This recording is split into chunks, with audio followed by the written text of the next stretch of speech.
Básico es presentado por Arepas Coffee and Shop, la primera arepera en el metro de Madrid. Hoy es martes 25 de enero del año 2022. Soy Luis Chaten. Bienvenidos a Básico.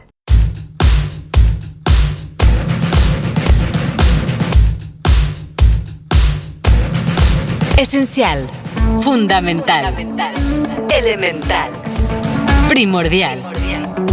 El podcast de Chaten es básico. ¿Qué tal? ¿Cómo están? ¿Cómo les va? Bueno, bienvenidos a esta nueva etapa de Básico en este año que todavía comienza. Todavía podemos decir que el año 2022 está comenzando, gracias a Dios. Espero que sus sueños vayan bien encaminados para lo que va del mes de enero. No se dejen ustedes confundir, porque las cosas no estén sucediendo tan rápido como se las habían planteado. Un poco de paciencia. Wax on, wax off, wax on, wax off. Por cierto, y sin querer distraerme de lo que les quería comentar comenzando el podcast de hoy, ¿han visto Cobra Kai? Cobra Kai es la serie inspirada en la historia del Karate Kid, que ya va, entiendo, por la segunda o la tercera temporada en Netflix. Y yo tengo como sentimientos encontrados con esta serie, porque si bien me transporta a un momento de la vida cuando todo era sueño y alegría, hace muchísimos años. La banda sonora es fantástica porque además colabora en ese sentido de mandarnos para atrás y recordar tantas cosas. Y qué buen provecho se le saca al recuerdo, a la nostalgia. Dios mío santo. Gente inteligente, la que sabe revolver, rebuscar, meter el destornillador en la herida y darle 15 vueltas y hacernos sufrir y hacernos reír. Bueno, en fin, tengo sentimientos encontrados porque si bien están los personajes originales de la película, yo odio, hay una cosa que odio en Netflix, que es como la necesidad que tiene la empresa, la plataforma, de estirar las historias para convertirlas en proyectos de 15 episodios, 8 temporadas. Entonces siento que hay momentos en Cobra Kai que la cosa se transforma como en una telenovela, pero mala, o sea, de esas escenas terribles que uno quisiera evitar. Y por otra parte, pues me encanta, la disfruto muchísimo, no la puedo dejar de ver, en fin, total. Bipolaridad, la que yo te inspiro. Miren, ayer sucedió una cosa interesantísima aquí en los Estados Unidos. El presidente Joe Biden, ustedes seguramente ya habrán escuchado esta noticia, la habrán visto, ojalá que la hayan visto, porque verla es distinto a escucharla. ¿En qué sentido? Uno se da cuenta de que el hombre pensaba que el micrófono estaba cerrado. Al finalizar una rueda de prensa, Biden llamó hijo de puta a un periodista de la cadena Fox. Esto es algo, por supuesto, condenable. Nosotros, los venezolanos, especialmente los venezolanos que hemos recibido, y los periodistas venezolanos, los comunicadores venezolanos, que hemos sido expuestos al escarnio público, más recientemente hace nada, pues el propio Diosdado Cabello, alias Quien Te Aguanta, Nadie Te Quiere, sometió eso al escarnio público a través del canal del Estado a periodistas venezolanos, a comunicadores, a políticos, mostrando cartelitos que dicen se busca, cuando en realidad a quien realmente se busca y recompensa es al propio Diosdado. Creo que son, no sé cuántos son, cuántos millones de dólares son, no lo recuerdo, en fin. Cuando para uno no es importante el dinero, pues no está pendiente uno de esas menudencias. Lo cierto es que hizo mal. Él pensó, por supuesto, supongo, Joe Biden, el presidente de este país, que el micrófono estaría cerrado. Ahora no sabemos nada del paradero, bien lo decía Carla Angola en un post, del ingeniero de audio que controla las ruedas de prensa o las transmisiones del presidente de los Estados Unidos. Lo cierto es que se le escapó esto ante una pregunta que le resultó incómoda. Era una pregunta pertinente que tenía que ver con el tema de la inflación aquí en los Estados Unidos. Y Biden, supongo que entendiendo que hay alguna instrucción con la cual se cierra el micrófono cuando él no está hablando, no lo sé, agarra y dice, bueno, ya me insulta de esta forma al periodista de Fox. Y yo, wow, dice, mi madre. Es como cuando uno de pronto tenía un acto de fin de curso, o cuando uno tiene una presentación en la empresa frente a todos los empleados en fin de año y va a estar el jefe de la transnacional que viene de Europa y tú feliz vas a mostrar unos rendimientos maravillosos que tuviste como gerente, con diapositivas, etcétera, y todo te salió perfecto en la presentación y tú piensas que conquistaste la montaña Everest. y luego te informa de que estuviste toda la presentación con el cierre abajo. Es más, se te veía la cabecita. ¿Fui demasiado allá? Bueno, ok. En fin, esto así supongo yo que habrá sucedido cuando le dijeron a Biden: caramba, presidente, le tenemos una noticia. El mundo entero le escuchó llamar hijo de puta al periodista de Fox. A diferencia, sí, de la tristísima, patética realidad en Venezuela, cuando, repito, la dictadura de nuestro país se ha caracterizado por el desprecio, el maltrato, la difamación pública por parte desde el difunto Hugo Chávez hasta el actual nefasto Nicolás Maduro. Ellos nunca recogen. O sea, nunca dicen: ah, caramba, esto lo dije porque me salí de mis cabales, pido disculpas a tal periodista y a su familia y a sus amistades y al país entero o al mundo, a la galaxia. No, allá no pasa esto. Aquí sucedió. Yo recuerdo, en una oportunidad, estaba viendo el noticiero de Venevisión hace muchos años, muchísimos años. Y me atrevo a mencionarla porque mencionándola espero que se ponga en contacto conmigo para saber qué es de su vida. Estoy viendo...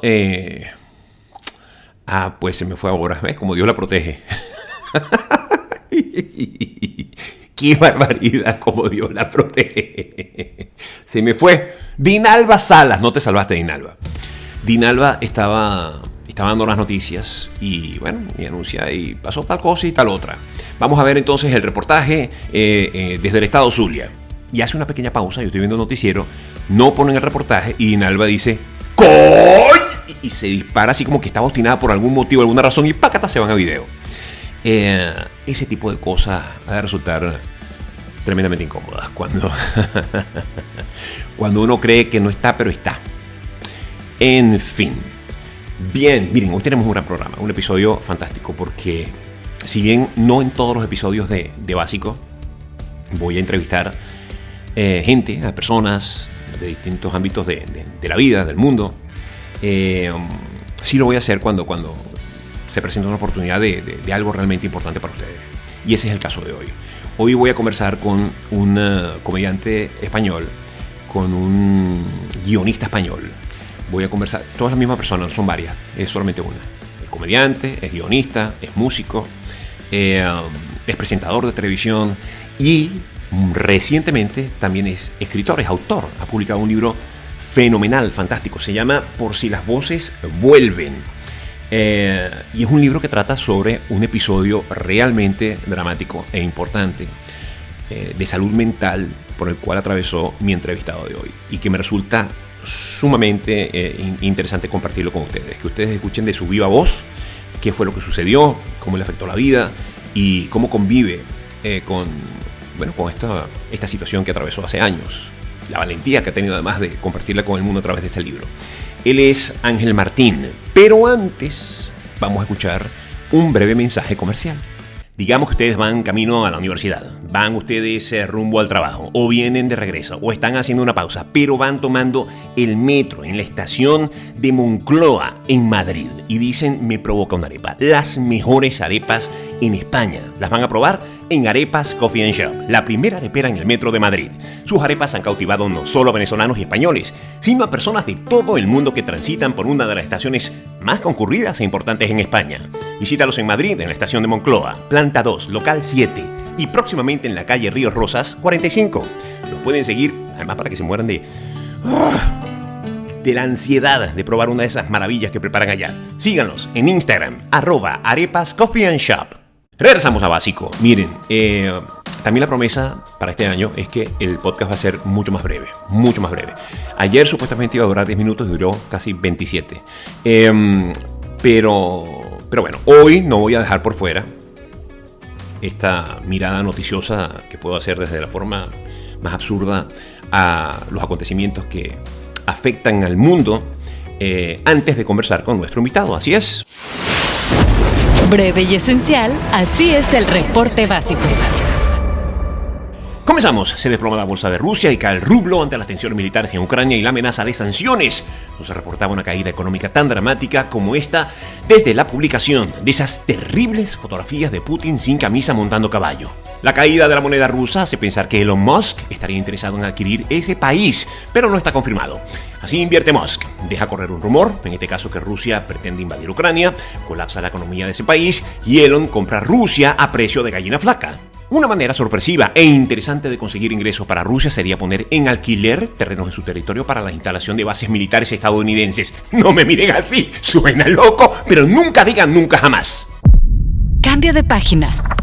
Corea del Norte disparó 2 nuevos misiles desde un crucero en su quinto test de proyectiles en este año.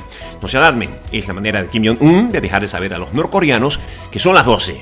Lanza un par de misiles al mar, lo hace a cada rato. La NASA lanzará su primera nave impulsada por una vela solar hacia el asteroide más pequeño jamás visitado, lo que demuestra la necesidad de la NASA de superar en la vida real las misiones creadas por las películas y series de Netflix. ¡Una expedición a la Luna! ¡A recoger piedras! ¡Ay, qué aburrido! En otro desorden de ideas, El Papa Benedicto XVI admitió haber hecho una afirmación falsa sobre una investigación de abuso sexual infantil. La que faltaba, pandemia mundial, el divorcio de Kim y Kanye, y ahora un papa mentiroso. Que no les caigan a cuentos, vivimos en el metaverso. En algún momento nos desbarrancamos del camino y nos metimos todos en un mundo paralelo. Ahora que sabemos que Benedicto XVI es mentiroso, no nos queda claro si miente cuando confiesa que hace tiempo mintió. ¿cómo es posible? Inglaterra, el príncipe Andrés planifica un acuerdo multimillonario para evitar ir a juicio por abuso sexual.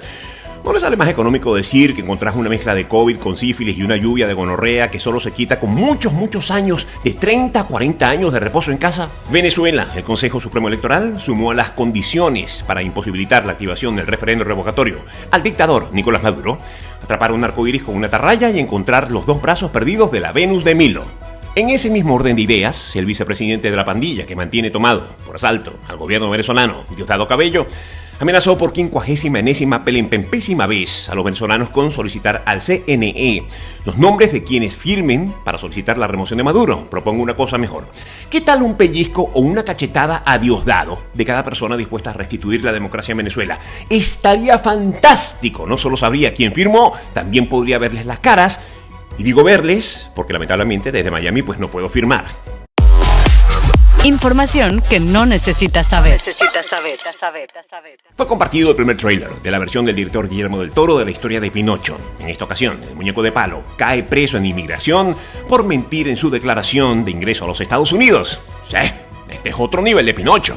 España, tras el escándalo de las fotografías en que se apreciaba al esposo de la infanta Cristina tomado de la mano con otra mujer, la hermana del rey de ese país anunció su separación de un dangarín, a lo que Cataluña comentó: porque ellos sí, nosotros no.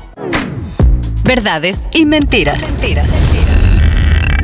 El presidente de los Estados Unidos, Joe Biden, hizo su debut en lo que en el mundo de la comedia se conoce como micrófono abierto.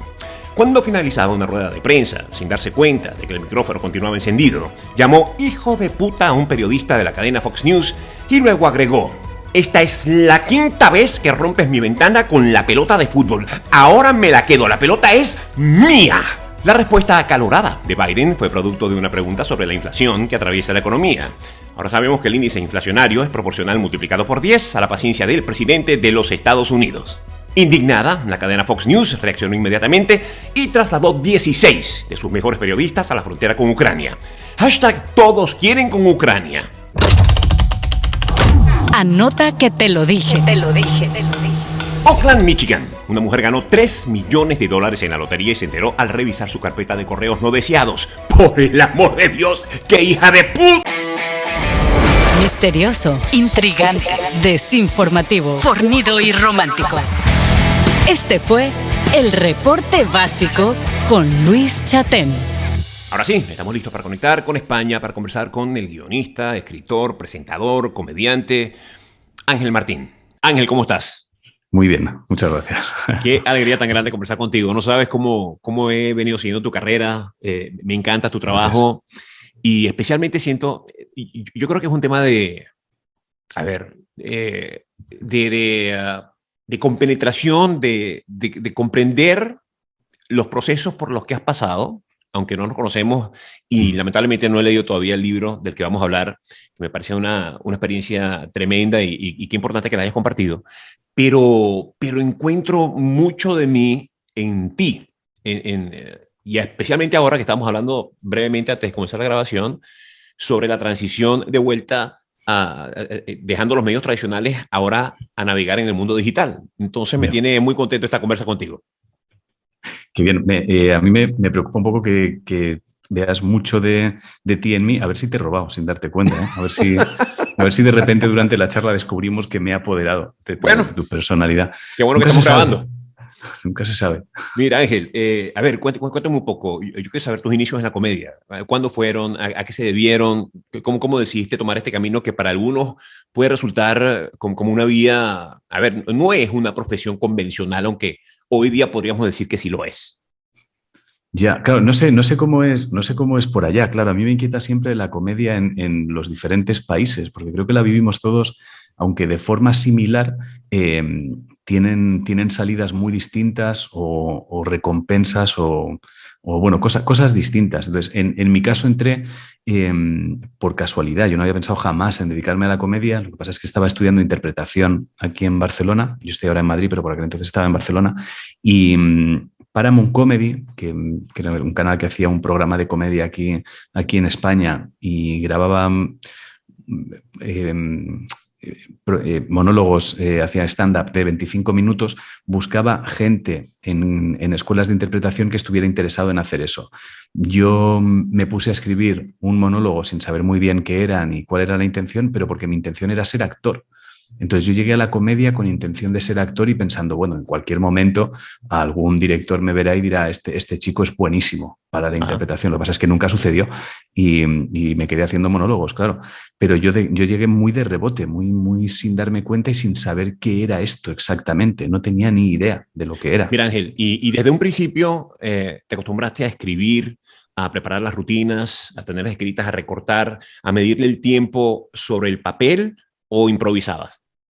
No, yo siempre he sido de escribir mi material. Yo, como además no sabía qué era esto del stand-up, no tenía ni idea, la suerte que tuve es que Paramount Comedy, que era el canal de televisión que había aquí, hacía una pequeña formación de lo que era el stand-up. Entonces, una de las condiciones que ellos tenían era que el cómico tenía que escribirse su propio material, porque por aquellas fechas en España estaba, por un lado, Paramount Comedy, y por otro lado, un programa que era el Club de la Comedia, donde guionistas escribían material para actores. Entonces, eran actores interpretando monólogos que había escrito otra gente. Entonces, donde yo entré, la condición era que tú tenías que escribirte tu material.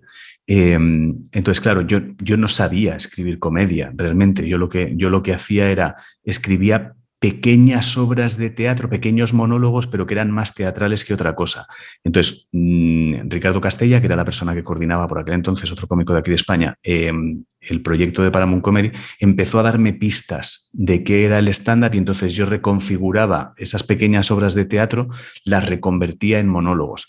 Entonces, yo todo lo que sé lo he ido aprendiendo en el escenario y a base de prestar mucha atención y a base de intuición, sobre todo intuición, o sea, de lo que me funciona a mí, porque luego en comedia todos sabemos que lo que quizá te funciona a ti en el escenario a mí no me funciona, sí, y lo que me funciona a mí a otro no. Entonces, yo he usado mucho la intuición, y siempre he escrito mi material, siempre. Me parece imprescindible, si quieres dedicarte al stand-up, escribir tu propio material. Bueno, imprescindible, me parece una suerte. Cuando las cosas no funcionan, Ángel, cuando me refiero por las cosas, una rutina, algo que en tu parecer iba a tener éxito, ¿qué vida le das? ¿Cuántas veces las pruebas antes de prestársela a un comediante que odias mucho para que lo haga él? Ya, cada vez menos. Tardo cada vez menos en sacrificar ese material. Yo creo, con los años empiezas a diferenciar entre si es un material que tú estás equivocado y no va a funcionar jamás, o si es un material que va a funcionar pero no lo estás trabajando bien. Entonces, trato de descubrir cuanto antes esa diferencia. Trato de, cuando pruebo algo y no funciona, me marcho a casa y entonces me pongo a hacer la reflexión de esto no funciona porque no es interesante o no es divertido, o porque yo lo estoy jugando mal.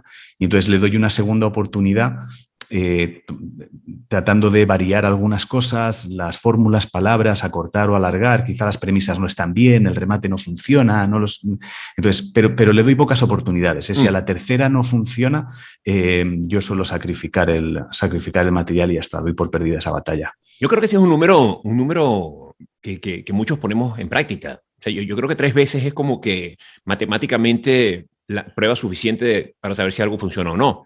Sí, sí, sobre todo si trabajas de la primera a la segunda y de la segunda a la tercera, porque yo tengo compañeros que de repente dicen, es que no funciona y no sé lo que pasa. Y cuando me junto con ellos les digo, pues es que no estás trabajando en el material, lo has hecho exactamente igual, Correcto. lo hiciste exactamente igual el martes que el miércoles que el jueves. Entonces, creo que hay mucho, no sé dónde estás tú si es así, pero creo que por aquí todavía hay muchos cómicos que siguen culpando al público cuando el material no funciona.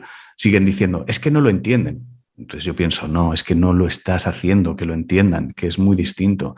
Pero aquí todavía hay cierta insistencia a eso, ¿eh? Y hay poco trabajo. Pero cuando empiezas a trabajarlo, yo creo que enseguida es lo que comentas tú. Yo creo que hay un número. Sí, entre 3 veces es como ya está. Si no ha funcionado, mátalo. Es como una máxima. Sí.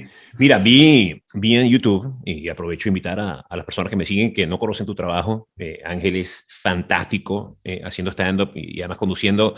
Yo te descubrí en mi vida mediática a través de tu trabajo en Wikileaks con Patty. Y me encantó especialmente, a ver, yo estuve hace mucho tiempo, Ángel, en Venezuela, un late night show junto a una compañera que se llama Erika de la Vega. Y esa dupla, ella y yo, hombre y mujer, mujer y hombre, cómicamente hablando, funcionó tremendamente bien en mi país. Y cuando los vi ustedes dos juntos, no pude evitar recordar aquellos tiempos y ver la química, además la naturalidad con la que estaban manejando la sutileza, que para mí es una de las claves de la comedia, que no se vea forzado, sino que es algo que está saliendo con tanta naturalidad. Me encantó, me gustó muchísimo. Muchas gracias. Hay mucho de tu trabajo en YouTube, gracias a Dios, y nosotros aquí en América podemos verlo. Y estaba apreciando un especial que hiciste de 40 y tantos minutos para Comedy Central sobre el material de pandemia. Y yo creo que todo lo que trabajamos con humor en el encierro escribimos sobre la pandemia y tú lo entregaste ahí y bueno, eso ya no lo estás utilizando. O sea, digo yo, presentaciones después privadas, en teatro o como fuera. Claro, eso lo estoy matando ya. De hecho, me coges que este jueves, o sea, pasado mañana, es la última función con ese material, donde estoy actuando en Madrid. Cuando surgió la oportunidad de grabar el material, yo tenía la duda de si usar ese material o no, porque pensé que quizá caducaría, que quizá dentro de unos años no tendría mucho sentido, el material era más largo, pero pensé, lo que ha sucedido es tan grande para todos, o sea, ha perjudicado exactamente igual a toda la humanidad, que decidí coger todas las cosas que teníamos en común y ese material sí grabarlo, porque creo que no va a caducar, creo que hay suficientes referencias como para que no queden anticuadas. Entonces, ese lo cogí, lo lancé en televisión y lo estoy matando ahora en salas porque realmente fue un especial para Comedy Central, que tampoco es aquí como la cadena generalista por excelencia, o sea, no es un material que de repente haya visto todo el mundo, cuando a lo mejor estás en una cadena generalista o vas a un Netflix o vas a un Amazon y grabas el material que ya lo has matado directamente, porque cualquiera lo puede ver y nadie va a ir al teatro a verte hacer eso, sino que aquí tuve la suerte de que, bueno, después de grabarlo me quedaba un margen de un año más o menos para poder hacerlo en sala. No, está muy bien producido, además, bueno, es Comedy Central. Sí, pero, sí. Pero te consulto, a ver, te pregunto, ¿en algún momento tuviste duda de si estabas pasando una línea por el tema tan delicado del COVID? O sea, te cuestionaste a ti mismo, ¿será que estoy yendo más allá? ¿Hay tanto doliente de esta cuestión? ¿O sientes que es algo de lo que había que hablar porque es parte de la historia de la humanidad? Yo sentí que como cómico había que hacer algo con lo que estaba sucediendo. O sea, era imprescindible. Aquí en España, de repente, estamos viviendo un momento un poco extraño donde los cómicos tengo la sensación de que empiezan como a tener miedo a hacer ciertas bromas por lo que pueda pasar, pero creo que tiene que ver con las redes sociales. Creo que se preocupan demasiado de que en redes sociales alguien les ponga, pues tu broma no me ha gustado, que de hacer la broma. Entonces, claro, yo vengo de una generación, nosotros empezamos a hacer comedia hace 20 años más o menos. Por aquel entonces no había redes sociales, entonces lo que a nosotros nos interesaba era que la broma estuviera bien, que el mensaje se entendiera y Y cuando llegó la posibilidad de grabar, pensé, yo quiero volver a la esencia de cuando hacía esto. No me paré a pensar, ostras, es que a lo mejor a alguien le molesta o a lo mejor alguien no piensa como yo. Era como, no, amigo, yo cuando empecé en esto, no empecé en esto por las redes sociales o por un like, empecé por otra cosa. Entonces, no me lo planteé, no me lo planteé. ¿Tú alguna vez en tus inicios pasaste por la radio? ¿O solamente fuiste directamente al tema del stand-up y de escribir, como decías tú, las piezas de teatro? Claro, no, yo fui directamente, no he hecho nunca radio, la verdad es que nunca he hecho radio, o sea, me estoy aficionando un poco al mundo del podcast ahora, pero jamás había hecho, mira que es curioso esto, porque además tú has estado en televisión y sabes lo estresante que es, y sin embargo, cuando he ido a radio, a entrevistas, me parece mucho más estresante la radio que la tele, muchísimo más. ¿Por qué? Me parece que la velocidad de la radio y la ausencia de referencias de lo que está pasando en ese momento, nosotros al menos tenemos público, no sé, sí. Por lo menos nosotros en los programas teníamos público, entonces puedes, dentro de que es algo más falso, no tiene mucho que ver con un espectáculo de stand-up donde el público ha ido a reírse y en la tele están es un poco extraño. Al menos tienes una pequeña referencia para seguir manejando las herramientas de la comedia, para acelerar, para frenar, para ver si algo va a funcionar, si no, jugártela, no jugártela. Entonces, en la radio eso no lo tienes. En la radio la comedia a mí me parece que vas con el guión y cruzas los dedos para que eso esté bien, pero no tienes ninguna pista. Ninguna. Yo te lo voy a dar después de 30 años trabajando en radio. Esto que estamos haciendo tú y yo en este momento, esta conversación que estamos sosteniendo, que es la que sostienen las parejas en radio, yo soy tu público, yo soy tu referencia y tú eres la mía. Ahora, yo que toda mi vida he hecho radio, acompañado por 2, 3, 4 y hasta 5 personas, hoy día estuve haciendo radio largo tiempo aquí en Miami, solo. Y eso sí es espeluznante, hacer radio solo, porque es exactamente lo que tú estás asomando. Eso es. O sea, para una persona que está acostumbrada a hacer stand-up para 20, para 2.000, 5.000 o cuántas personas sean, 200, 500, de pronto te encuentras ahí tratando de hacer comentarios cómicos sobre tal o cual cuestión en la soledad de una cabina. Eso sí es espantoso, Ángel. Claro, que eso es que a mí me aterra el escribir algo dando por sentado que será divertido, pero ni siquiera, cuando no hay nadie delante, ni siquiera puedes cogerte a cómo lanzarlo. Es que no puedes. O sea, entonces se convierte casi en cuando estás empezando en esto, yo creo, las prácticas frente al espejo. Que entonces empiezas como a practicar el movimiento que quieres hacer para rematar esa broma. Entonces, la radio me da la sensación de, ostras, que salto al vacío. Entonces, nunca he hecho. Mira, Ángel, estuve escuchando una entrevista que te hizo una periodista, ahora no recuerdo cuál es, pero muy bonita, muy buena, muy profunda, sobre el libro del cual ya vamos a hablar.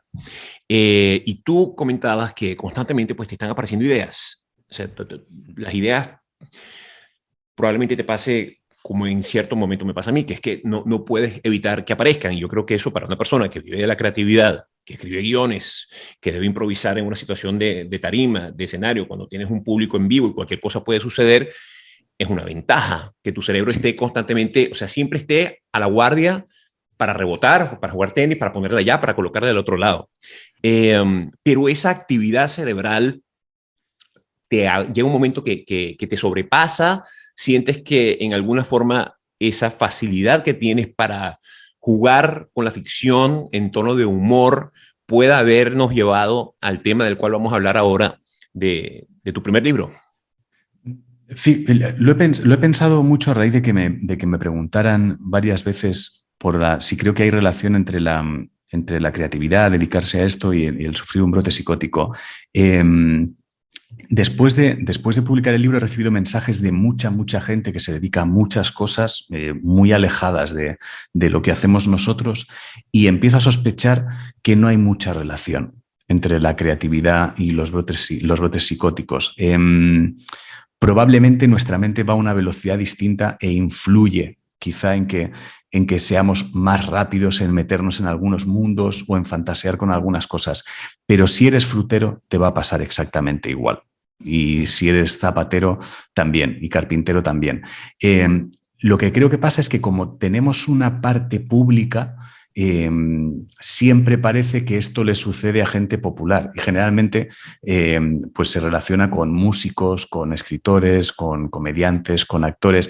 Pero creo que es simplemente porque tenemos una parte pública y cuando le pasa a un frutero, pues no sale publicado en las noticias. Pero si Claro. de repente los fruteros fueran muy populares, seguramente estaríamos preguntando, ¿crees que al ser frutero y trabajar con muchos colores como tienen las frutas, a lo mejor eso te ha llevado a sufrir un brote psicótico? Entonces Ajá. creo que no tiene tanta relación. Algo debe influir, ¿eh? Por eso algo debe influir. Claro.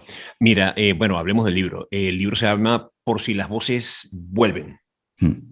Por si las voces vuelven. Sí, sí. Y es un libro que desde que apareció, desde que empezaste a anunciar en tus redes, Ángel, me llamó muchísimo la atención porque me atrapó la incertidumbre sobre, primero, qué te había pasado, qué te había sucedido.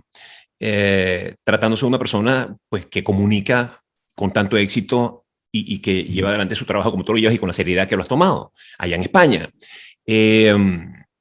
¿Qué fue lo que te invitó a compartir con el mundo lo que te sucedió? Y aprovecho y te pregunto para la gente que no saben del libro, ¿qué fue lo que te sucedió? Sí, yo muy a grandes rasgos y por resumirlo, yo en 2017 tuve que ingresar en un centro de psiquiatría durante 2 semanas porque sufrí un brote psicótico. O sea, de repente la sensación que tuve era de que había encajado el mundo por completo, que absolutamente todo lo que se cruzaba en mi camino era una señal que me daba una pista relacionada con el universo y sobre cómo hacer realidad los sueños y sobre la verdad del universo.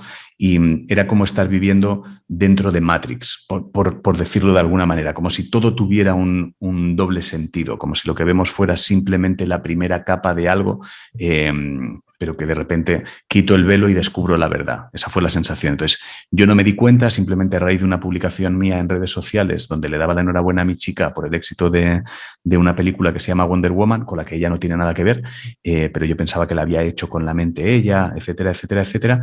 A ella le saltaron todas las alarmas y entonces consiguieron ingresarme en un centro psiquiátrico durante 2 semanas. Y entonces, por si las voces vuelven, es un poco la historia no solo de ese ingreso, sino de mi salida de ahí, de cómo superar ese proceso.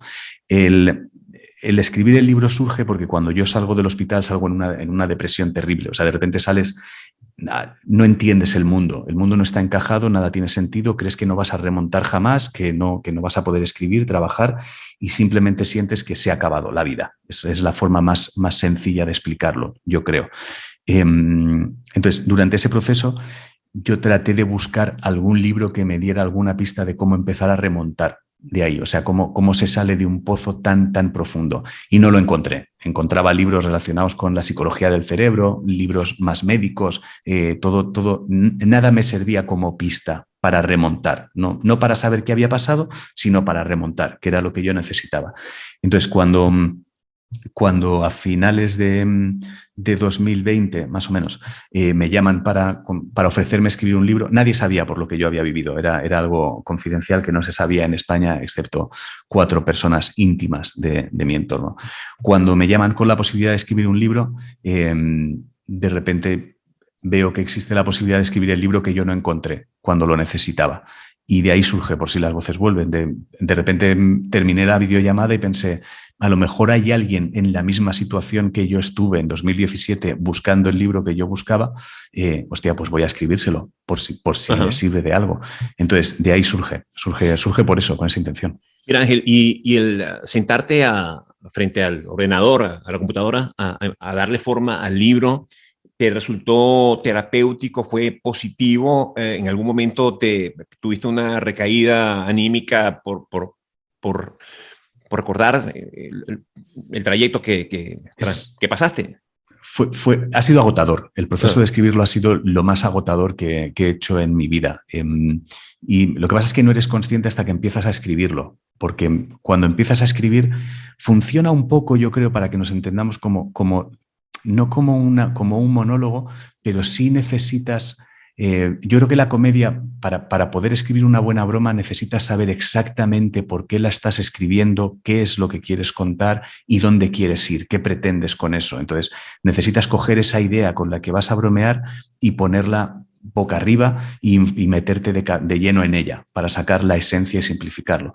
Entonces, el proceso de escritura de Por si las voces vuelven fue exactamente igual. O sea, tuve que volver a los momentos más duros de aquellos años y sumergirme de lleno en ellos. Entonces, ¿cuál es el problema? Que mientras escribías, estás sumergido en eso de forma muy consciente. Entonces, todas las emociones las estás sintiendo muy, muy fuertes. Entonces, es cierto que había días que yo sabía que después de escribir eso, después de sumergirme en esa historia para tratar de descifrar y sacar la esencia, iba a tener que estar 2 o 3 días de silencio absoluto en casa porque me iba a dejar muy, muy tocado, muy tocado. Entonces, ha sido terapéutico y muy agotador, muy, muy agotador, muy agotador. Por momentos muy divertido, también, porque de repente te das cuenta que por aquellas fechas tú creías que podías hablar con los perros. Entonces, cuando te ves recordando eso, dices, hostia, macho, ¿dónde se fue mi cabeza? Pero sí, ha sido muy interesante el proceso. Y siendo una persona que trabaja con el humor, con la comedia, que sientes que fue una herramienta para tu recuperación, el tener esa disposición a la risa, a encontrar en las cosas que te rodean humor. En mi caso no. O sea, en mi caso, cuando yo salí del hospital y no veía futuro, el sentido del humor no existía. O sea, no era algo que estaba en el abanico. O sea, yo no soy de esos cómicos que pueda decir, a mí el humor me salvó la vida. No, ni de broma. Yo por aquel entonces no era ni capaz de saber si podría volver a escribir una broma y como tenía que empezar a escribir por obligación, porque hay que comer y pagar el alquiler, etcétera, etcétera, cualquier cosa que escribía, y te estoy hablando de 2 o 3 líneas, que sabes lo nada que es eso a la hora de crear un espectáculo grande, cada 3 líneas yo necesitaba llamar a 2 o 3 personas de mucha, mucha confianza para que me reconfirmaran si eso era un poco gracioso o no. Y aunque me dijeran que sí, tú estabas desde la inseguridad más absoluta y no fue terrible. O sea, fue terrible. El humor no existía. Imagino que estaba rondando por ahí porque debe circular por la sangre, pero yo no era capaz de encontrarlo para nada, ni de bromear sobre la situación ni nada, cero. Mira, Ángel, ¿y a qué atribuyes que con el simple anuncio de la salida del libro, de compartir con el mundo lo que estaba por llegar, de publicarse y de compartirse a las casas de todos, ¿no? En formato de libro, ¿a qué atribuyes que se haya vendido tan rápido esa primera edición? Creo que ha habido una mezcla de cosas. Creo que ha habido, esto es raro que yo lo diga porque no me gusta mucho presumir y me da cierto apuro, pero sí creo que soy un personaje relativamente querido en España por mi pasado, por el tipo de programas que he hecho. Yo antes con Patricia hice un programa que se llamaba Sé lo que hicisteis, estuvimos casi 5 años en antena de forma diaria, entonces conectamos mucho con la gente de aquí. Luego yo creo que sorprendió el hecho de ver que alguien que se dedica al humor haya pasado por algo así, no se hubiera sabido antes. Y sobre todo creo que influyó mucho que durante todo el año anterior, durante todo 2020 y finales de 2020 2020, esto empezó en marzo de 2020, la pandemia, durante todo 2020 y 2021 he estado trabajando mucho en crear una comunidad muy grande en el mundo digital. Entonces creo que de alguna manera cuando anuncio que he estado escribiendo un libro que es sobre eso, etcétera, etcétera, creo que de alguna manera la gente decide devolver de alguna forma el cariño. Entonces, creo que se han juntado varios elementos ahí. Y luego que el tema de la salud mental justo coincidió que en España estaba muy sobre la mesa, pero eso fue casualidad.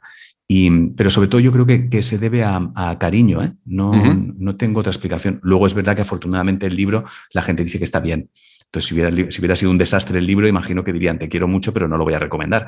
Entonces, si la gente lo recomienda es porque imagino que además está bien.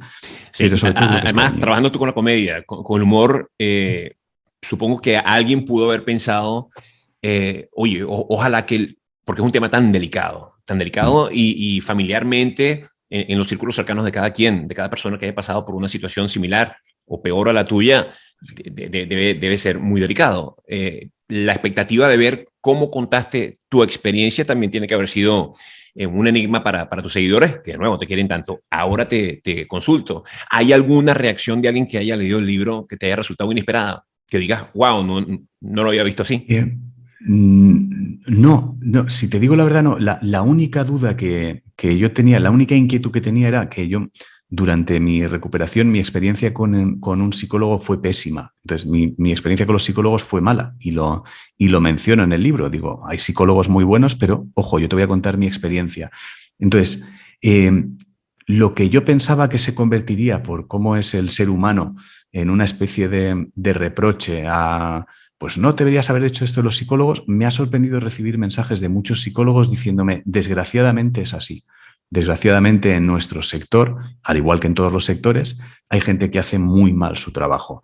Entonces, eso sí me ha sorprendido. Me ha sorprendido el poder confirmar que realmente hay momentos donde dices, ostras, qué mal esto. Pero todas las reacciones, lo que me ha sorprendido es que es abrumadoramente cariñosa. Eso es lo que más me ha sorprendido. No esperaba eso ni en broma. Sí. Qué bueno. Mira, ahora te quiero preguntar, tal y como le comentaba a la gente al principio, hiciste este stand-up, este show que está registrado en YouTube con Comedy Central sobre, bueno, el tema de la pandemia y lo que viviste durante la pandemia.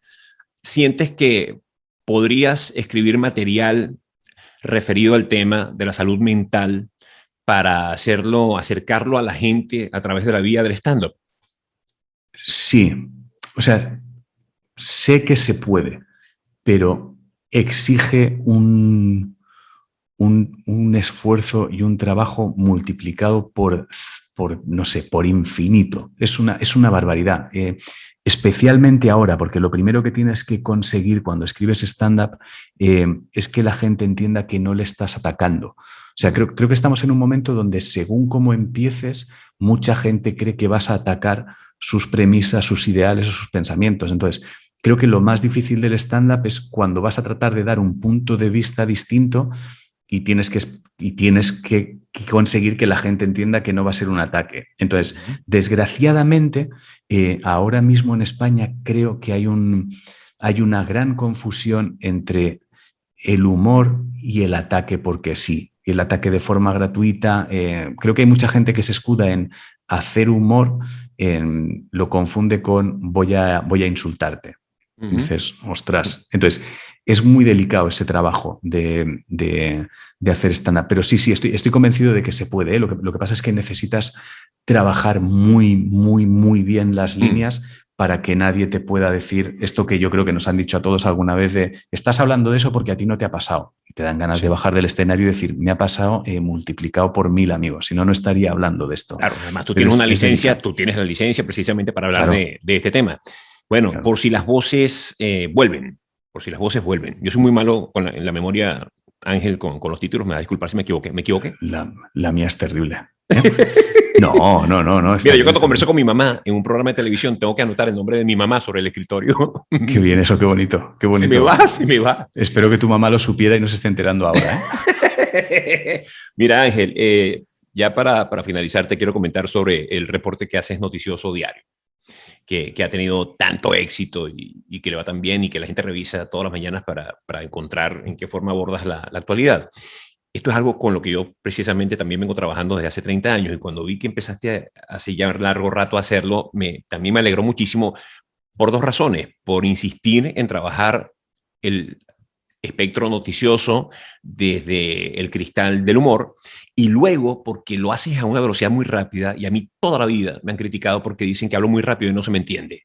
Entonces, cuando te veo hablando a esa velocidad digo, yes, sí se puede. Cuéntame cómo llegaste a este formato que tienes en las plataformas como Spotify, que tienes en YouTube y que todos disfrutamos en tu cuenta en Instagram. Pues fue por accidente, no te voy a engañar, fue una broma que se fue de las manos, no tiene más. O sea, de repente hubo un día, yo soy muy madrugador, entonces hubo un día que había despertado como a las 4 de la mañana o algo así, 4:30. Entonces, a las 7 de la mañana me di cuenta que llevaba 2 horas chequeando periódicos digitales y que todos tenían la misma noticia en portada realmente. O sea, que todos eran la misma, todos los periódicos eran el mismo, con la misma noticia.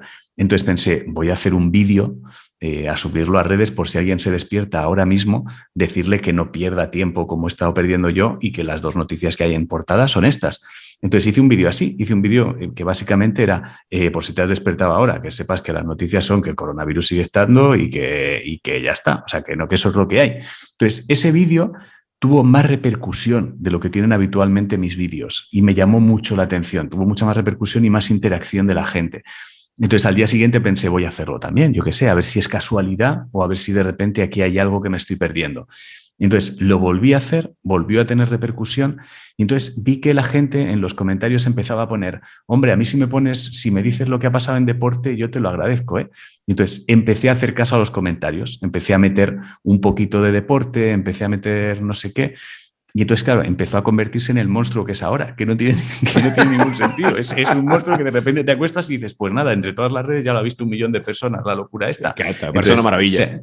Pero fue por accidente, de verdad. O sea, fue por accidente. Lo que pasa es que cuando ves que hay algo en un sitio dices, no, de esto no me bajo, esto lo voy a coger ahora mismo y no me separo de esto. Entonces, hubo un día que aparte del informativo, hubo una chica, lo recordaré siempre, una chica que es aficionada a los eSports. Por aquel entonces era aficionada a los eSports, ahora se dedica profesionalmente a ello.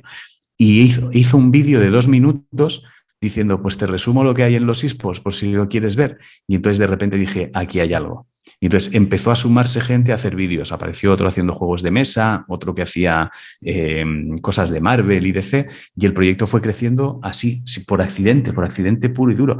Pero ahora ya se ha convertido en una cosa de que te llaman las discográficas diciendo, oye, que fulanito saca disco no sé cuándo, si lo puedes mencionar, y es pues venga, vamos a mencionarlo. es muy gracioso, sí. Qué maravilla. Oye, pues muchísimas gracias por aceptar la invitación, Ángel. Disfruto mucho tu trabajo y bueno, que esta vía digital nos permita ver cada día más cosas, más ocurrencias y bueno, y que la historia del libro ayude a tanta gente que pueda estar pasando por algo como lo que tú pasaste y bueno, y compartiste con todos. Ojalá. Muchas gracias, caballero. Un abrazo, Ángel. Básico. El podcast de Luis Chatén. Hasta aquí la edición de hoy. Básico es producido por Oriana Marcano, el voiceover es de Marley Figué y las identificaciones del podcast son realizadas por Jesús Carreño. Hasta la próxima.